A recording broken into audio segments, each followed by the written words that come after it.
Hello everyone, Dr. Adonich here. Today I want to share with you about false sentences, identification and correction. The goal of this presentation is to explore common sentence errors that disrupt clear communication, to revise sentences to improve clarity and correctness. Right to feet. Let's get started. First, let's see what are false sentences.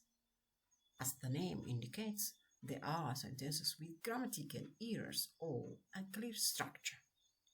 So they have their own impacts, confuse reader, and weakens the writer's message. There are different types of false sentence in English: wordiness, shifting mode, commas place, faulty parallelism, dangling modifier, run-on sentence, fragment, misplaced modifier, subject-verb disagreement, and pronoun antecedent agreements. In this presentation, we'll see all these with one example, and I'll leave you with key strategies to identify them and activity finally.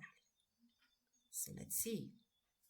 The first one is sentence fragment. This is a false sentence, a sentence missing a subject or a verb.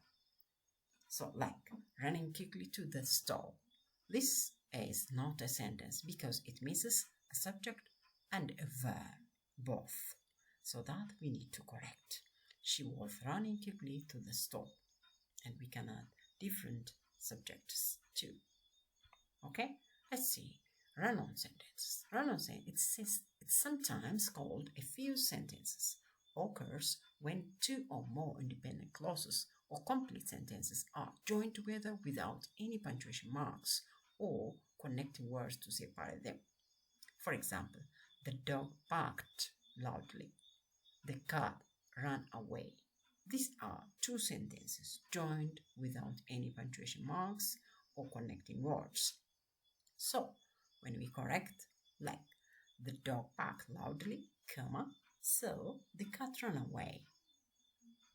Let's see the other false sentence, subject-verb disagreement. A subject-verb disagreement error occurs when the subject of a sentence and the verb do not match in number, singular or plural. Singular subject must take a singular verb, and plural subject must take a plural verb. For example, students is going to the library. The plural noun here, students, is can't say is. So we have to correct the students are going to the library.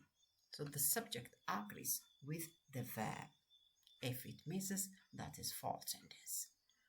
The next one is misplaced modifier. It's a word, a phrase, or a clause that is positioned awkwardly in a sentence so that it appears to modify or refer to a word other than the one that the writer intended to.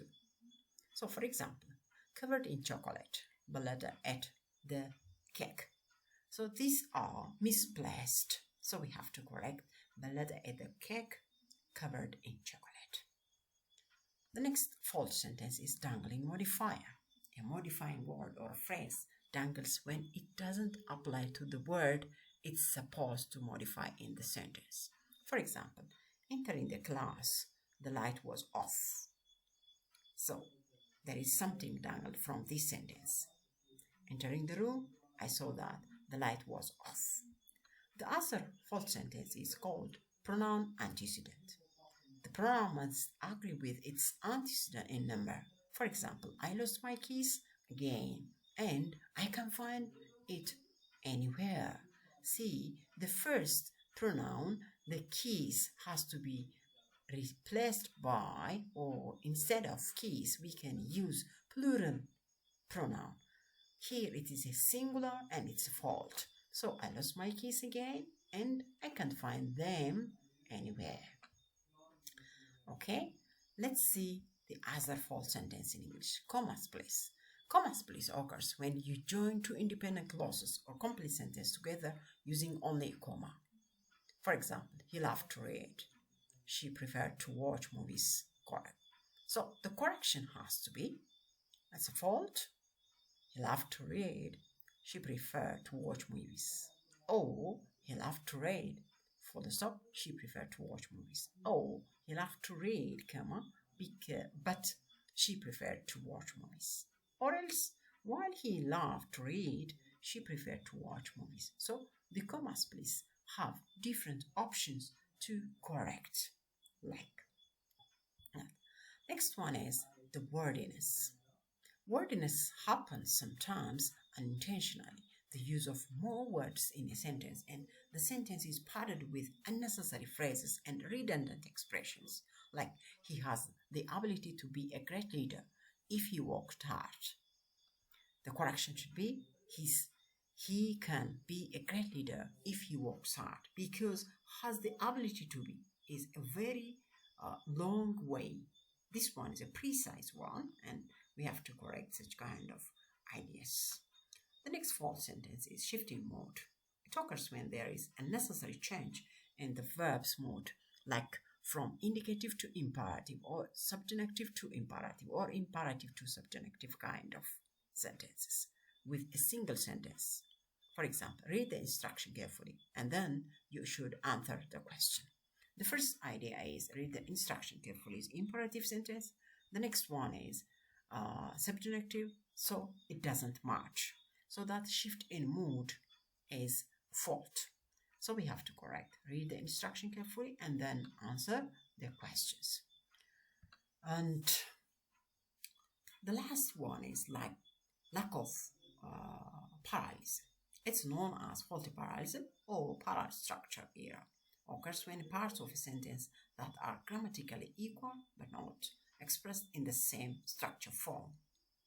False sentence like she likes hiking, to swim, and biking. So these are not much within form, or structure is not much.